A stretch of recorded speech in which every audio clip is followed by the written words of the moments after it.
السلام علیکم. لیکن یہ دین قرآن اور سنہ رسول پاک صلی اللہ علیہ وسلم کی سیرہ وہ ہم سب کے لیے بہت ضروری ہے کہ ہم سمجھیں، بہت ضروری ہے کہ ہم اس کا مطالعہ کریں، بہت ہی زیادہ ضروری ہے کہ ہم اس کو فالو کریں. اگر ہم صرف قرآن کی بات کریں تو اللہ سبحانہ تعالیٰ نے بالکل کلیئر ڈسٹنکشن کے ساتھ بالکل کمپلیٹ لٹمس ٹیسٹ بھی پرووائڈ کر دیے ہم کو کہ کس طرح برائی اور جو اچھائی جو ہے اس کا ہم فرق سمجھ سکتے ہیں. تو اس وقت اسلامی جمہوریہ پاکستان میں، جو کہ پوری دنیا میں آؤٹ آف 52 کنٹریز واحد ملک ہے جو کہ اسلام کے نام پہ قائم ہوا ہے، واحد ملک ہے جو اسلامی جمہوریہ پاکستان کہلاتا ہے، جس کا مقصد ہی یہ تھا کہ ہم انڈیا سے الگ ہو جائیں، جو ایک بہت بڑا ہندوستان تھا، اس سے الگ ہو جائیں اور مسلمان قرآن اور سنت کی بیس پہ شریعہ کے قوانین کے حساب سے زندگی گزار سکیں اور اپنے ایمان کی حفاظت کر سکیں، اپنی اولادوں کو ایک شرعی نظام کے اندر پال سکیں. تو یہ واحد ملک ہے جو اسلام کے نام پہ وجود میں آیا، اور یہ اس وقت وجود میں آیا جبکہ خلافت عثمانیہ جو ہے، یہ اوٹومن خلافت جو ہے، اس کا خاتمہ کر دیا گیا تھا ایک سوچی سمجھی اسکیم کے تحت اور بہت زیادہ ٹریچری کے تحت، یعنی کہ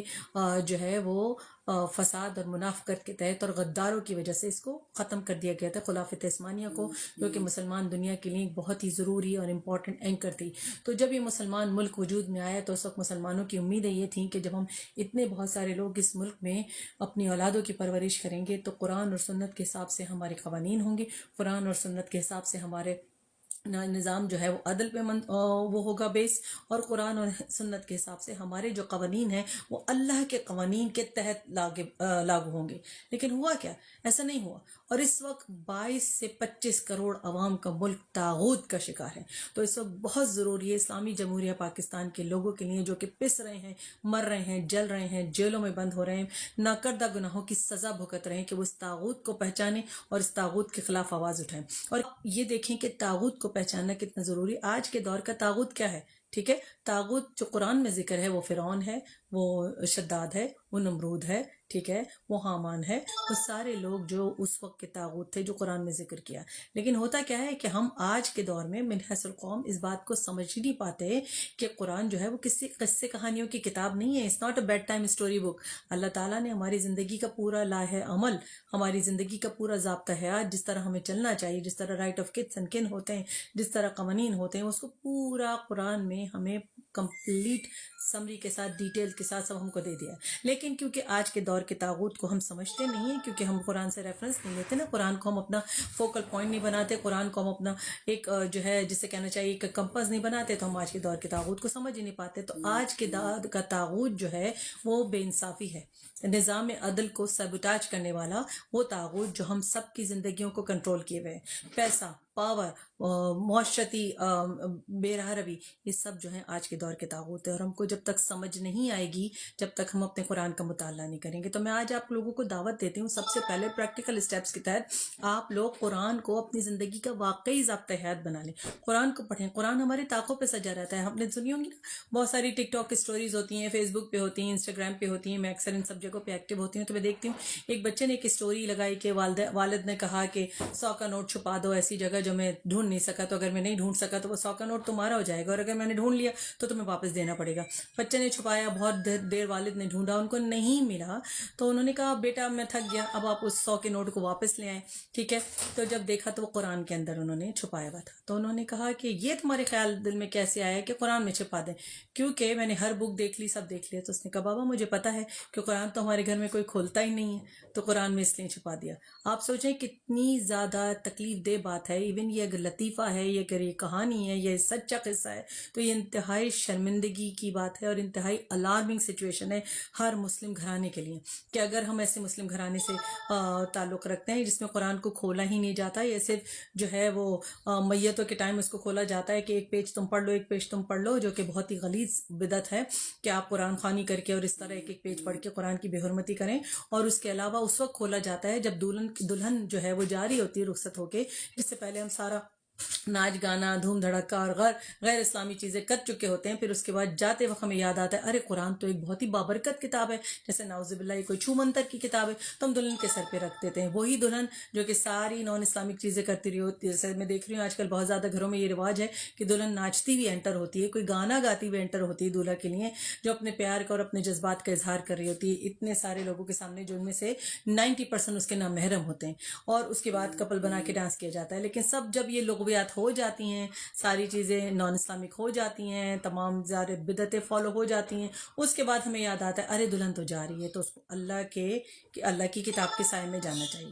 وہ کتاب جو اس نے کھول کے کبھی پڑھی بھی نہیں ہو، وہ کتاب جو صرف استانی یا مولوی صاحب نے اس کو جب ناظرہ قرآن پڑھا دیا اس کے بعد اس نے اس کو کبھی ریفرنس کے طور پہ استعمال ہی نہیں کیا، تو ہم جا کر ہیں، ہم جا رہے ہیں ایک گہری کھائی کی طرف جس میں صرف طاغوت ہمارا انتظار کر رہا ہے. اور کیونکہ اس طاغوت کا حصہ ہم خود بھی ہیں، سسٹم کا حصہ ہے نا، اس سسٹم کا حصہ ہم اس طرح سے ہیں کہ ہم اس کو فالو بھی کرتے ہیں اور اس کا حصہ بھی بنتے ہیں. ہم اس کو فالو بھی کرتے ہیں اور اس کو اپنا نارم بنا دیتے ہیں. تو ہم نے اسلامی جمہوریہ پاکستان میں ایک کلچرل اسلام جو ہے وہ نافذ کیا ہوا ہے. ایک کلچرل اسلام ہے جس کو ہم فالو کرتے ہیں، ایک کلچرل اسلام ہے جس میں قرآن و سنت کی کوئی دور دور تک جو ہے وہ شائبہ بھی نہیں ہے. تو ہمیں سب سے پہلے یہ کرنا ہوگا پریکٹیکل سٹیپس کے طور پہ اپنا ریفرنس پوائنٹ اپنے اللہ کی کتاب کو بنائیں، کیونکہ وہ ڈائریکٹ اللہ آپ سے بات کر رہا ہے. ٹھیک ہے، وہ کسی اور کے سمجھانے کی بھی ضرورت نہیں ہے. اور یہ جو آج کل آپ دیکھتے ہیں کہ علماء کہتے ہیں کہ قرآن کو سمجھنے کے لیے تمہیں صرف عالم کی ضرورت ہے، ایسا بالکل نہیں ہے. قرآن یہ خود دعویٰ کر رہا ہے، اللہ دعویٰ کر رہا ہے قرآن میں کہ ہم نے قرآن کو آسان بنا کے تمہارے لیے اتارا ہے.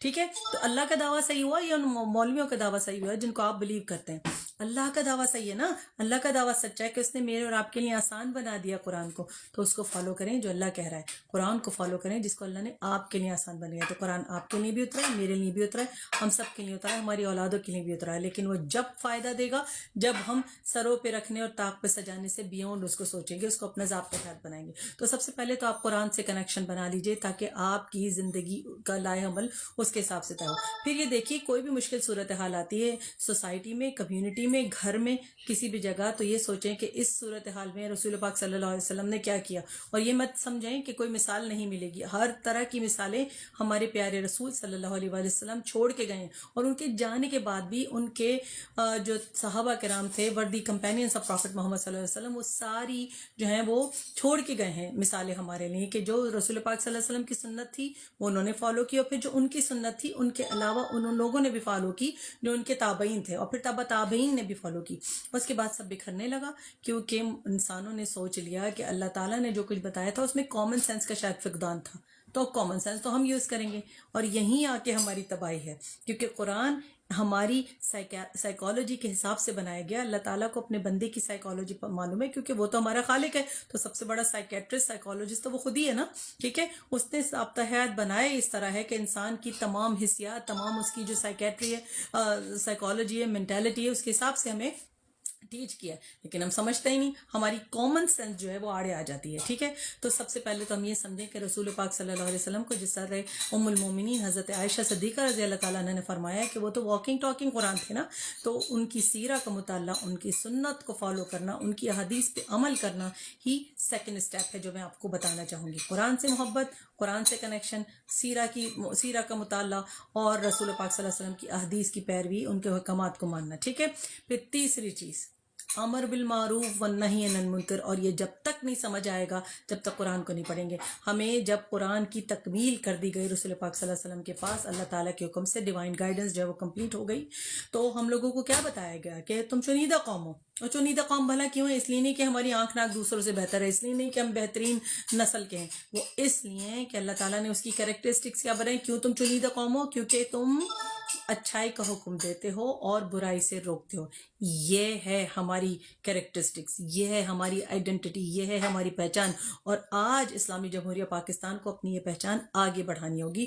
آج اسلامی جمہوریہ پاکستان کو اپنی اس پہچان کو لے کے آگے چلنا ہوگا، ورنہ کچھ نہیں بدلے گا. نہ ہی نظام عدل آئے گا، نہ انصافی ختم ہوگی، اور نہ ہی بربریت ختم ہوگی. جس دن آپ نے سوچ لیا کہ میرا کام ہے کہ میں اچھائی کو نافذ کروں گا اور برائی کو روکوں گا، اچھائی کی تلقین کروں گی اور برائی سے روکوں گی، اس دن نظام عدل بھی قائم ہو جائے گا، اور عوام کی جو پاور جسے ہم کہتے ہیں کہ وہ سو رہی ہے وہ سامنے آ جائے گی. تو یہ تین چیزیں اگر آپ کر لیں، میری ریکویسٹ ہے آپ لوگوں سے کہ آپ قرآن سے اپنا رشتہ جوڑ لیجئے، آپ رسول پاک صلی اللہ علیہ وسلم کی سیرہ اور ان کی سنت کو فالو کرنا شروع کر دیجئے، اور اس کے بعد اچھائی کو کرنے کا اور برائی کو روکنے کا حکم دیں.